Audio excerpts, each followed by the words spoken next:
महाराष्ट्र मंदिर महासंघातर्फे श्री अमृतेश्वर मंदिरात साप्ताहिक आरती संपन्न। महाराष्ट्र मंदिर महासंघातर्फे नगर शहरात 15 मंदिरात सामूहिक साप्ताहिक आरती घेतली जाते।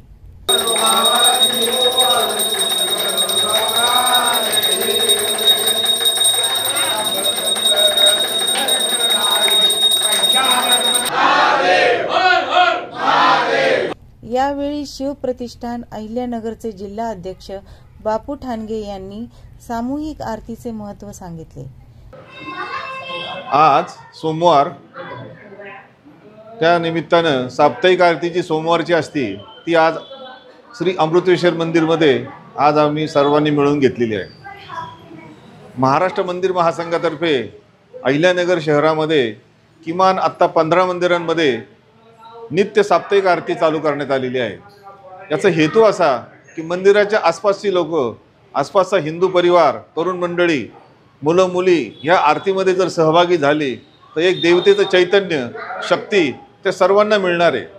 आज जी परिस्थिती, जागतिक परिस्थिती पाहता तर आज सगळ्या हिंदूंना भक्तीची अत्यंत नितांत आवश्यकता आहे आणि भक्ती केली तर शक्ती मिळणार आहे। आणि त्या हेतूने आपण दररोज नाही पण किमान साप्ताहिक तरी आरती प्रत्येक मंदिरात चालू व्हावी असं आपलं नियोजन आहे।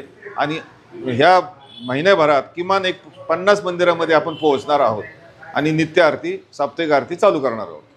याच वेळी श्री अमृतेश्वर मंदिराचे ट्रस्टी सुनील आप्पासाहेब शिंदे यांनी आपले मनोगत व्यक्त केले। मी सुनील आप्पासाहेब शिंदे, श्री अमृतेश्वर महादेव देवस्थान ट्रस्टचा ट्रस्टी आहे। हे अमृतेश्वर मंदिर शिवाजी महाराजांचे आजोबा मालोजीराजे भोसले यांनी 500-600 वर्षी बांधलेलं आहे।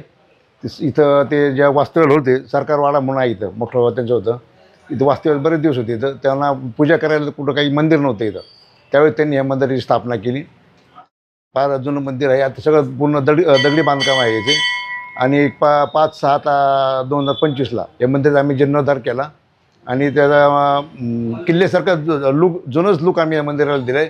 सगळ्या मूर्तीची प्राणप्रतिष्ठा केली आणि मारुती हनुमानाच्या मदतीचे फार शेंदूर लागलेला होता, ते सगळं शेंदूर पण आम्ही जुना जो दगडी पाषाणाच्या मूर्त्या होत्या ते सगळं तसंच लूक त्याचा दिला आहे आणि त्या मूर्ती सगळं तशाच ठेवलेल्या आहेत।